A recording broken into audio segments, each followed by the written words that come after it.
কিছু কিছু আপুদের উদ্দেশ্যে আমি বলি, শুনো। আয়শা বলো না, বাসার মধ্যে পার্লার। শোনো, বাসার মধ্যে পার্লারটা নিতে আগে 15 বছর বাইরে খাটছি, রোদের মধ্যে পুড়ছি, মেঘের মধ্যে বিচ্ছি, গাড়ির ধাক্কা খাইছি, গুতা খাইছি, মানুষের গুতা খাইছি।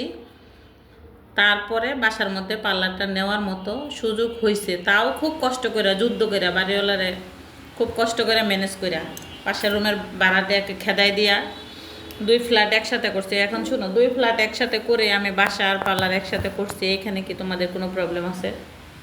বলো, আছে কি না? রাত 12টার সময় আসলো তো তোমরা আমারে পাইতাছো, এটা তোমাদের জন্য ভালো না? আইসা যে আমার একটা গুতা মারো, গুতাটা যে মারো, মারো এন থেকে সরে আমি দেখাই, তোমাদেরকে দেখাই। ও আরেকটা কথা বলো, ও দর্জির কাজও করেন? শোনো, দর্জির কাজ আমি করি না, তার নয় কেন না, দর্জির কাজ করার লেগে পার্লারের কাজ শিখে নেই, বুঝছো?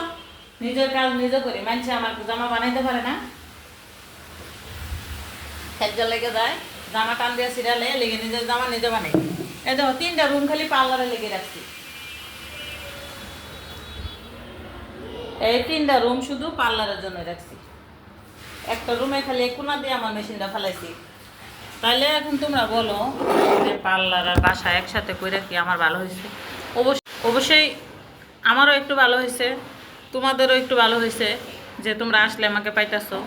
আমার ভালো হচ্ছে, তোমরা এখন কেউ নাই, আমি একটু রেস্ট নিচ্ছি। বয়স তো হয়ে গেছে, বয়স হয়ে গেছে 40, এখন তো রেস্টও নিতে হবে নাকি? সারাদিন আগে কাজ করছি, রাত কাজ করছি, কাজের কাজ মনে হয়েছে না, এখন একটু রেস্টের দরকার আছে, এই জন্য একসাথে নেওয়া। তোমরা আমাকে এসে বলো, ও বাসার মধ্যে পার্লার এইভাবে খোঁচা